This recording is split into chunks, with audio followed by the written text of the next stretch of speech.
Labą dieną, esu Paulius Stasiulaitis, įmonės konstrukciniai projektai vadovas, inžinierius konstruktorius, dirbantis šioje srityje nuo 2014 metų. Taip pat Facebooko grupės statybinės konstrukcijos kūrėjas, kuris šiuo metu vienyje maždaug apie 5000 sekėjų, kurios domina statybinės konstrukcijos. Papasakosiu apie polinių pamatų laikomosios galios skaičiavimo metodus.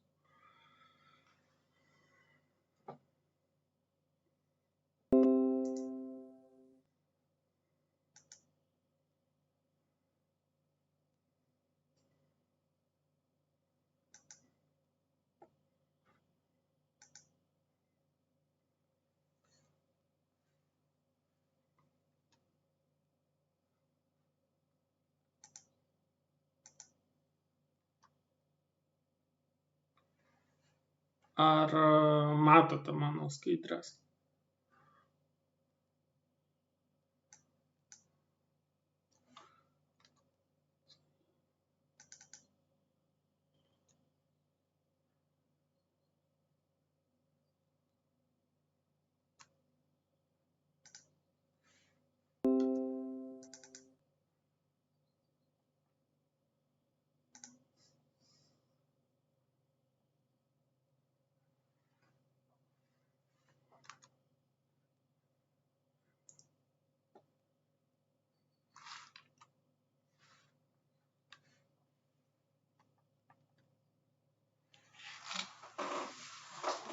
Taigi polinių pamatų praktinis skaičiavimas.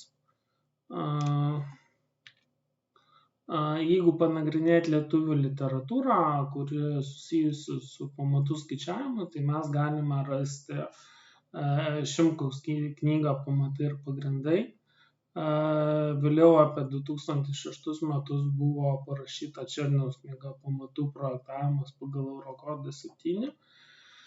Taip pat Danutės Šližytės ir Jurgio Medveskio knyga Pamatai ir pagrindai 2012 metai, kuri yra laisvai prieinama ir ją galima tiesiog naudoti, ir šiai paskaitai aš pasiremiau būtent šitą knygą. Kartu statybininko žinyne buvo pateikti Furmanavičiaus metodika, kaip skaičiuoti pamatus. Ir anksčiau dar buvo pateiktas RSN 9185 apie gręžtinius pamatus. Taip pat galima rasti kitą literatūrą, pavyzdžiui, Černiaus knygą Pamatai ir pagrindai 2001 metų ir kitą panašią literatūrą.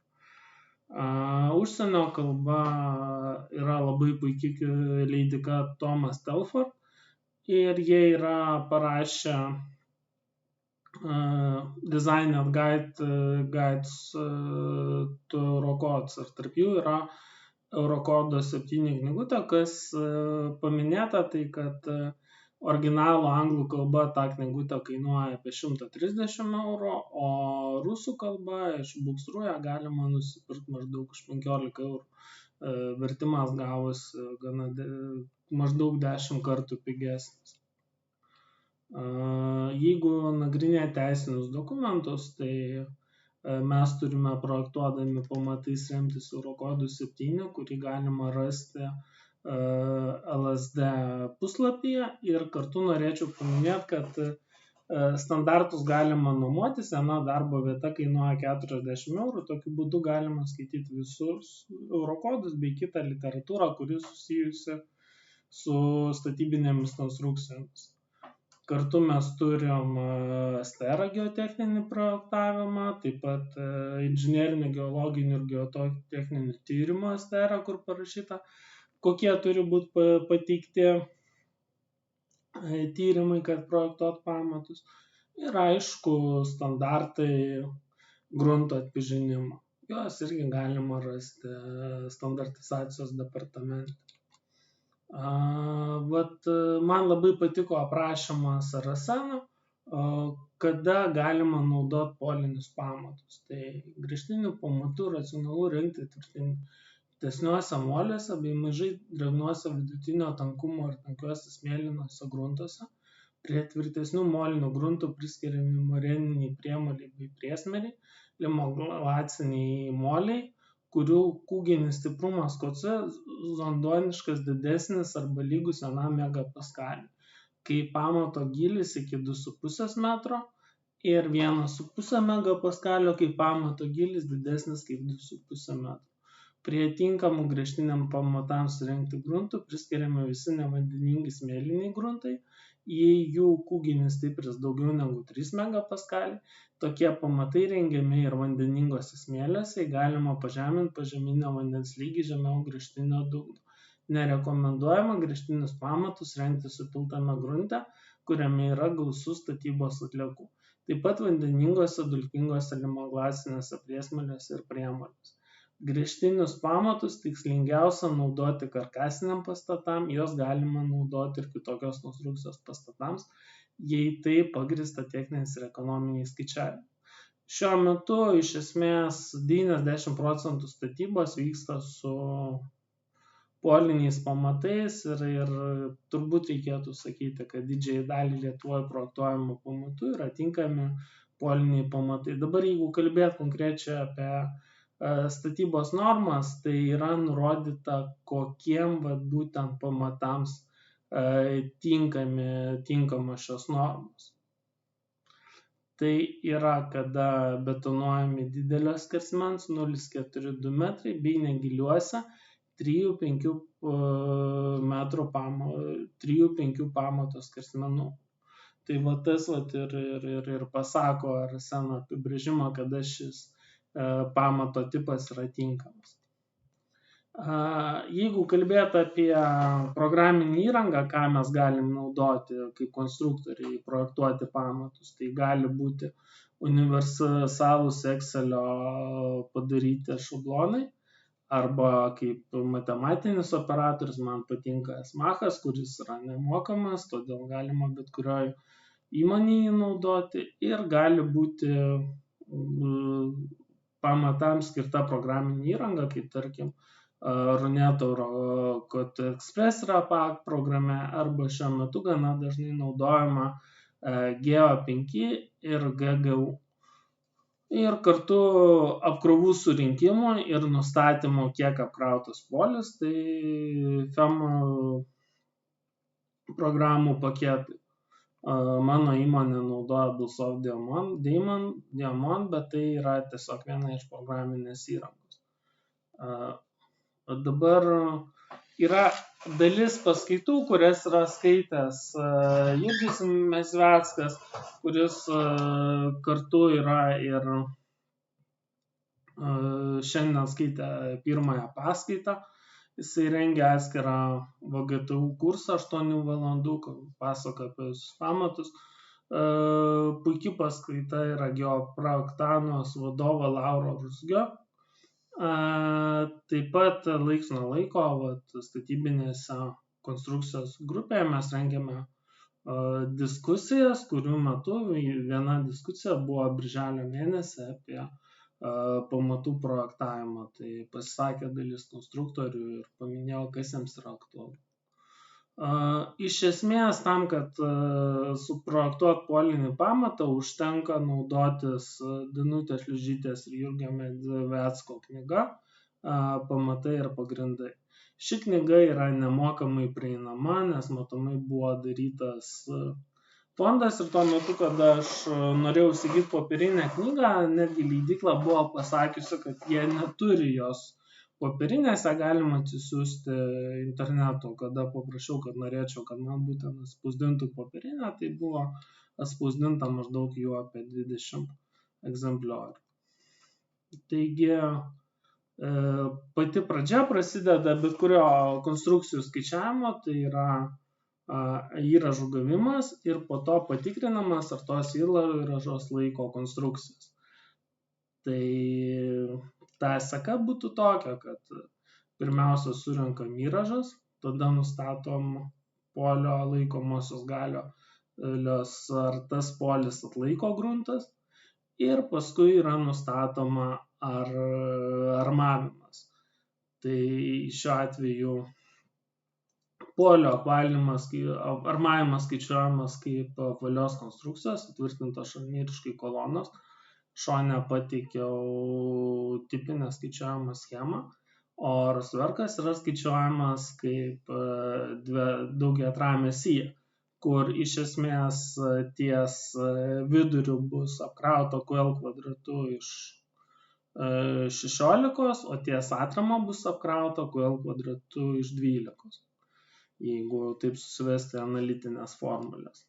Įrašų gavimą mes galime suskaičiuoti rankiniu būdu pasitelkiant Excel'ą ar SMAC'ą, arba taip pat lygiai naudojant baltą popierių. Tai suskaičiuojam, kokios yra stogo apkrova, kokia tenka sienai apkrova ir nueinam, kiek tenka į tiesinį metrą rostverko ir kartu gauname polio apkrovą.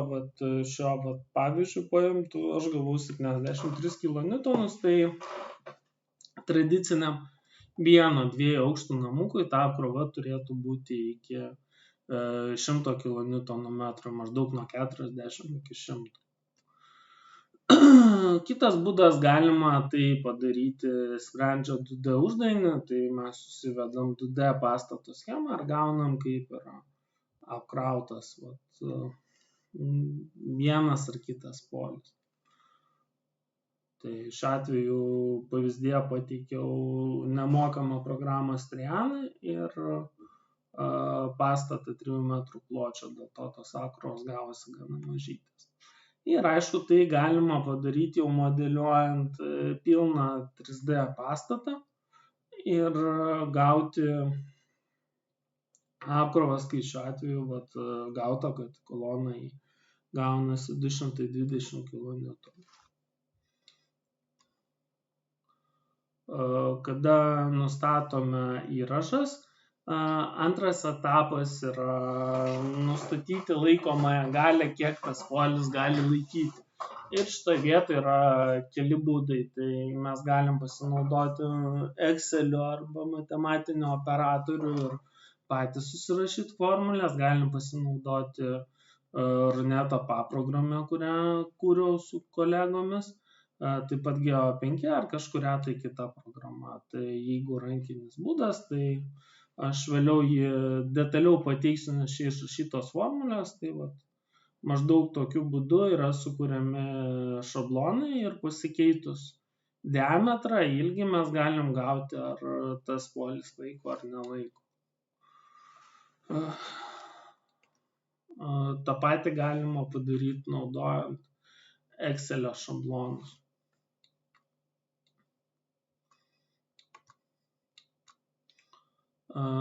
Excel'o šablonų nepateiksiu, bet matematinio operatoriaus algoritmą, kaip išspręsti uždavinį, paskaitos pabaigoje pateiksiu praktinius pavyzdžius. Kitas variantas yra atlikti skaičiavimus naudojant paprogramę.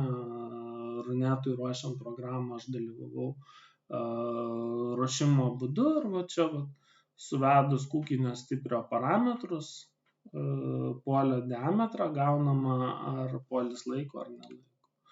Lygiai taip pat galima gauti suvedant Geo5 programą. Pati programa jinai leidžia suskaičiuoti polį, tačiau neleidžia skaičiuoti rezultatų, jeigu jūs nesate nusipirkęs programos. Tai galima pakankamai patogiai ją naudoti ir pasižiūrėti, ar jūsų polis atlaiko laikomąją gebą.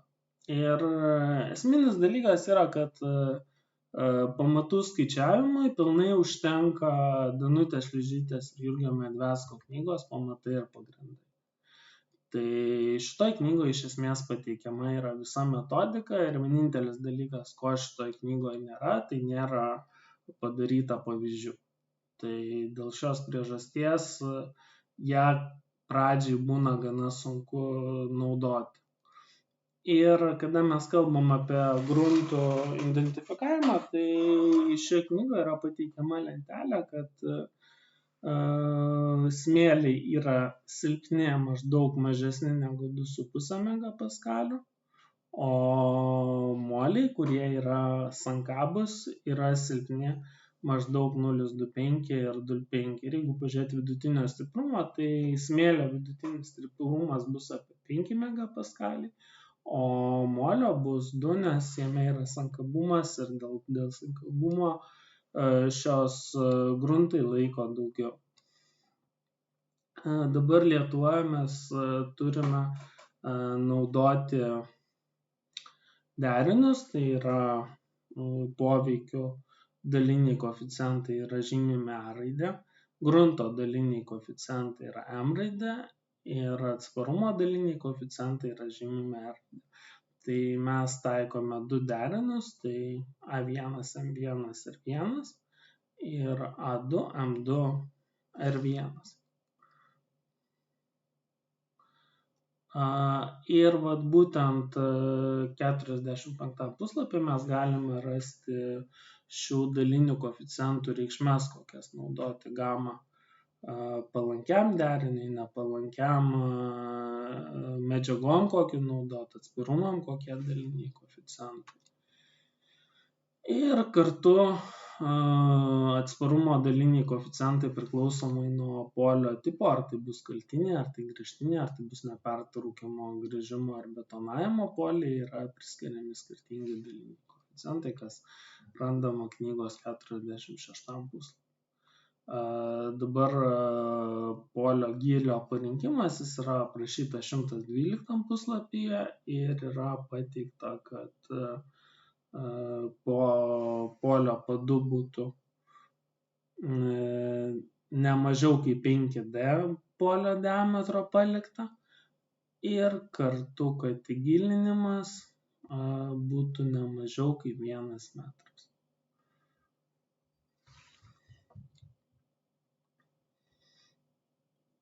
Ir čia parodoma, kad paliekama po padu yra 4D to grunto stiprumo laikymui, kad laikytų. Tai dabar, kada mes kalbame apie polius, tai polius laiko padu ir būtent paviršių. Tai iš to mes išvedant galim turėti, kad R po padu yra B raidė, nuo žodžio base, pagrindas, ir šoninė trintis, šoninis laikymas yra su S raidė, tai reiškia surface. Ir dabar toje knygoje galima rasti 114 puslapį skaičiavimus pagal Eurokodą 7 ir laikymas po padu yra pado plotas padaugintas iš stiprio bazės pagrindo. Ir dabar bazės pagrindas, skaičiuojant pagal Eurokodą, kaip pateikė Danutė Šalžytė, yra būtent šita formulė, kur susiveda koeficientai beta ir S. Tai skersvėjo formos koeficientas įvertinantis polio pado formą ir susidedantis 3 kūginiai stipriai, Q1, Q2, Q3.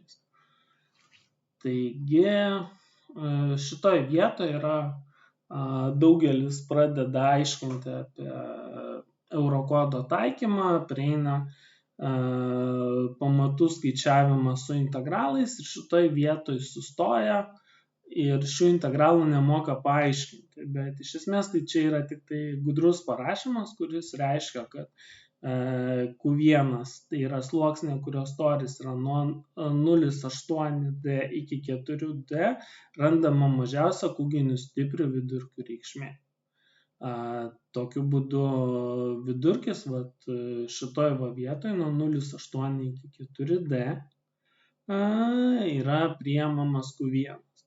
Q2 yra mažiausių kūginių stiprių vidutinė vertė nuo polio pado iki kritinio gylio. Kritinis gylis tai yra tas gylis, iš kurio yra randamas Q1. Tai toj vietoje mes surandam Q2. ir Q3 yra mažiausia kūginių stiprių vidutinė vertė pradedant nuo polio pado iki 8 skersmenų virš polio pado. Tai mes turim polio padą ir paimam 8 skersmenis į viršų. Tokiu būdu mes surandame Q3, taigi šitie užrašai yra gana sudėtingai pateikti integralais, žmonės jos pamatę galvoja, kad čia reikia integruoti, bet iš tikrųjų šitoje vietoje integruoti nereikia ir grįžtant puslapį atgal, tokiu būdu mes surandame pado stiprį. Tai 0,5 alfa koeficientas, beta koeficientas C ir išrašytas Q1, Q2, Q3.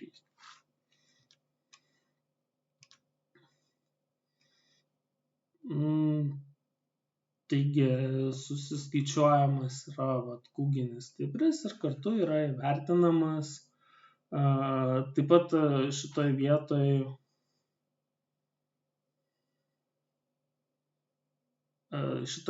yra pateikiama pastaba, kad po padu skaičiuojamas Z gylis gali būti taip pat kartais vertinamas 0,5 alfa beta S, ar kūginis stipris Z sluoksnelio. Tai tą vietą iš esmės galima keisti ir tokiu. Antras dėmuo tai yra šono stipris. Ir šono stipris yra įvertinamas koeficientas padaugintas iš kūginio stiprio to sluoksnelio, kur priklausomai nuo grunto tipo, tai tas QS jisai bus smėliams 0,01, 0,12, moliams 0,03, dulkiui 0,025. Ir bendras gaunamas stipris tai yra bazinės dalies pridėtis prie surfas šoninės trinties. Kartu šitą reikšmę reikia padalinti iš atsargos koeficientų. Ir taip pat įvertinti, kiek buvo atlikta bandinių tipų, tai dažniausiai būna daromi 2 gręžiniai, kadangi gręžinius reikia daryti kas 60 metrų. Mažiausias kiekis gręžinių yra 2 gręžiniai, vėliau reikia daryti kas 60 metrų, arba jeigu konstruktorius ar geotechnikas numato, kad tų pasikeitimų reikia daugiau ir nurodo tas vietas. Tai priklausomai nuo bandinių kiekio mes taikom Q3 ir Q4. Suskaičiuoti ir tokiu būdu mes gauname bendrą polio laikymo galią. Dabar Lietuvoje buvo ir daugelis konstruktorių, kadangi paaiškinimas šliužytės yra šiek tiek painesnis, naudoja Furmanavičiaus metodą, kuris toliau šitoje knygoje pateikiamas yra 5.4.2 punktą. Tai Furmanavičiaus metode tiesiog yra rašoma, kad kūginis, tai yra stipris po padu yra lygu alfa B padauginta iš kūginio stiprio. Ir kur alfa B yra tos pačios reikšmės pateiktos aukščiau. Jos šitoje vietoje pateikiamas. Moreniniam moliui, dulkiui, smėliui. Su šoninio netrintim yra iš esmės skaičiavimai tokie patys. Ir yra gaunamas rezultatas. Kitas mažiau taikomas metodas, kurio šiuo metu aš neaptarinėsiu, tai priimant Tersagio metodų nustatytų NC ant Q kintamųjų, jis irgi yra aprašytas, tačiau šito metodo aš nepateiksiu skaičiavimų. Kitas dalykas yra labai greitai suskaičiuojamas ir pateikiamas polio skaičiavimo gylis, būtent pagal RSN metodiką, kada mes naudojam grafikus.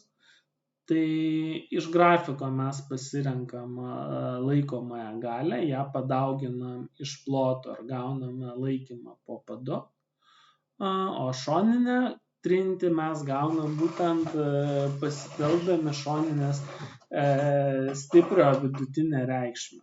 Ir reikėtų imti, kad nuosėdis yra prie 3 procentų. Tai va, ir kada kalbėjau su kolega Mindaugu Vaitu, tai sakė, visais atvejais jisai pasitikrina, kiek laiko mažesnės skersmens polis, kiek didesnio, ar tokiu būdu priima, koks yra geriausias santykis tarp diametro ir polio ilgio. Dabar reikėtų taip pat paminėti, kad 2000 metų įsakyme yra parodyta, kad 64 punktų, kad projektavimas pagal RSN yra nebegaliojantis. Tai nereiškia, kad jo negalima naudoti, nes iš esmės statytojui nelabai svarbu, kokiu būdu jūs suskaičiuosite pamatus, svarbu, kad tie pamatai laikytų. Bet norėjau paminėti skaidrėse, kad 2000 metais buvo priimtas nutarimas, kad RSN Lietuvoje nebegalioja. Dabar pateikiau skaičiavimo pavyzdžius, tai naudojant Danutės Šliužytės metodą, po to naudojant Lūrino Furmanavičiaus metodą aprašytą statybininko žinyne ir RSN metodą 9185. Tai paimant geologiją yra 2 dalykai, kuriuos reikia pažvelgti. Tai vidutinės reikšmės yra kūginio stiprio aprašomos šitame stulpelyje ir kartu reikia įvertinti, ar tai yra smėlis, ar tai yra molis.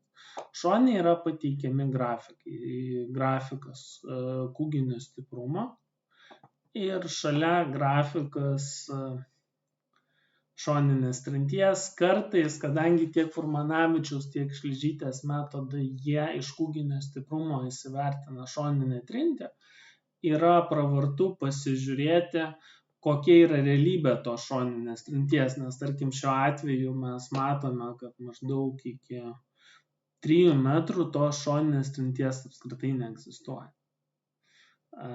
Jinai yra arti nulio arba maždaug 10 kilopaskalių. Tuo tarpu kūginė trintis egzistuoja visame perimetre. Taigi, skaičiuojant pagal Danutę Šliužytę, mes pasiemam po polio padu 0,8D iki 4D vidutinę reikšmę, kuri buvo 4 megapaskaliai. Taip pat pasiemam iki kritinio ilgio mažiausio kūginių strypsnio vidutinę reikšmę. Tai buvo 3,5 megapaskalio ir pasiemam mažiausią reikšmę iki 8D aukščiau polio pado. Tai buvo 1,5 megapaskalio. Kalbant apie Eurokodo taikymą, daugeliu atveju, jeigu pats grafikas jisai būna kintantis, tai yra būna daug tokių pavinguriavimų, didesnės, mažesnės reikšmės, tai Danutės Šliužytės metodika yra labiau priimtina negu Lūrino Furmanavičiaus ar RSN, nes jie vertina pagal vidutinės reikšmės. Tada priimam polio formos koeficientą B ir koeficientą alfa, taip pat faktorių C, kuris nurodo skersvėjo formą. Alfa yra priimamas iš 5,1 lentelės, kur parašyta grįžtiniai poliai naudojamas skiedinį 0,6. AS reikšmės paimamos yra iš šitos lentelės, mes išsiskaičiuojam vidutinį QB skaičiuojamą, jis yra 0,79 megapaskalio. Ši reikšmė turi būti mažesnė negu 15 megapaskalių, kitaip šita metodika yra netinkama. Ir tokiu būdu mes nusistatome polio galią po 2, 55 kN. Lygiai taip pat pritaikius AS1, AS2 iš šitų lentelių mes gauname šoninę trintį, kuri lygų 69.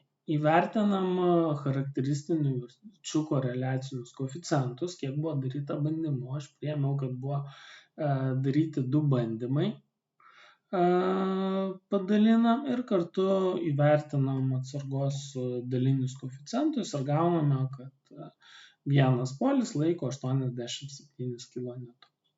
Ta reikšmę mes padalinam iš esamos suskaičiuotų įražų reikšmės ir gauname, kiek toks polis laiko.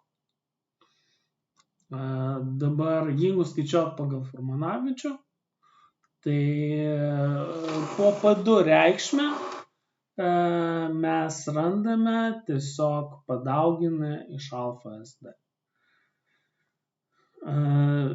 Ir gauname, kad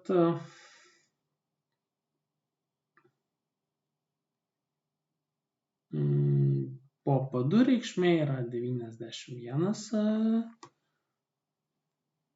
kilonewtonas.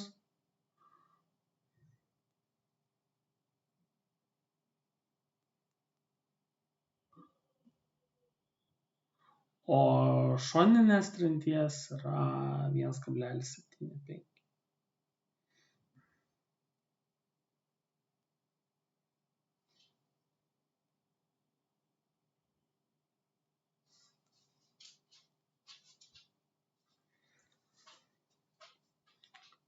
Suskaičiavę šoninę bazę ir šoninę trintį, pritaikę atsargos koeficientus, mes gauname, kad polis laiko 150 kN. Padalinus iš tos pačios reikšmės gauname išnaudojimą. Ir dabar Furmanavičiaus metodika, kuri yra greičiausiai surandama, tai mes pagal grafiką įsivertinam kūginio stiprio reikšmę. Tai yra, mes šiuo atveju turim kūginį stiprį 3,5, tai yra smėlinis gruntas. Einam prie smėlinio grunto, vedam kažkur čia bus 5, čia bus 3,5, imam 3 procentų nuosėdį ir mes gaunam, kad laikymo galia yra 0,45 megapaskalio. Tokiu atveju gaunam, kad polis po P2 laiko 31 kN. Šoninė trintis, jinai įsiskaičiuoja iš plotas paviršiaus yra padaugintas iš šoninės trinties sluoksniukų. Taip pat reikėtų įvertinti, kad įšalo zona šoninės trinties neegzistuoja, tai šitoje vietoje yra atimta. Ir mes gaunam išnaudojimą labai panašų su Furmanavičiaus. Nėra nagrinėti atvejai, kada egzistuoja momentas, taip atsirastų, jeigu būtų pastatas su skirtingomis kolonomis ir veiktų skersinė jėga. Ir taip pat norėjau paminėti, kad konstrukcijos inkaravimas iki 500 mm yra laikomas šarnyru arba 40D. Tai palyginus variantus Šlyžytės polio, Furmanavičiaus polio ir RSN metodikos, mes matome, kad tiek Šlyžytės, tiek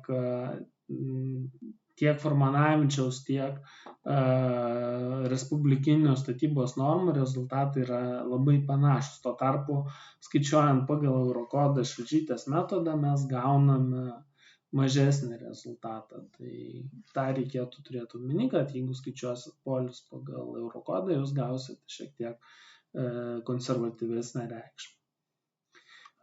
Taip pat norėjau paminėti, kad tarp polių egzistuoja sraigtiniai poliai, kurie yra įsriegiami Ir šių polių skaičiavimo metodikos nėra tiesiog prie gamintojo.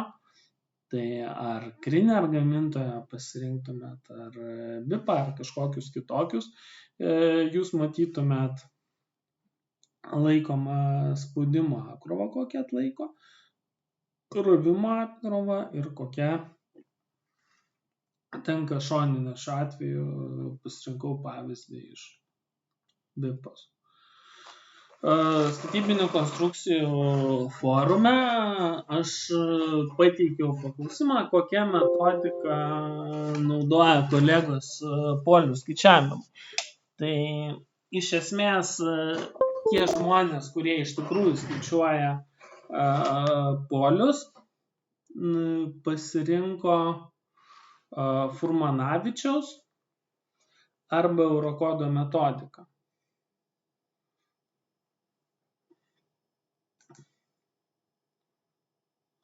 Šiek tiek atsiprašysiu. Ir šitoje vietoje šiek tiek buvo tam tikrų niuansų, nes aš žinojau, kai kurie kolegos, jie tiesiog neskaičiuoja polių, bet kadangi yra tokia tendencija, kad vyrauja Eurokodo metodas, tai pridėjo varnelę, kad skaičiuoja pagal Eurokodą 7. Tai šiais rezultatais galima žiūrėti jos gana kritiškai. Dabar ačiū už išklausytą paskaitą. Jeigu turite klausimų, aš juos bandysiu atsakyti. Tiek iš mano pusės.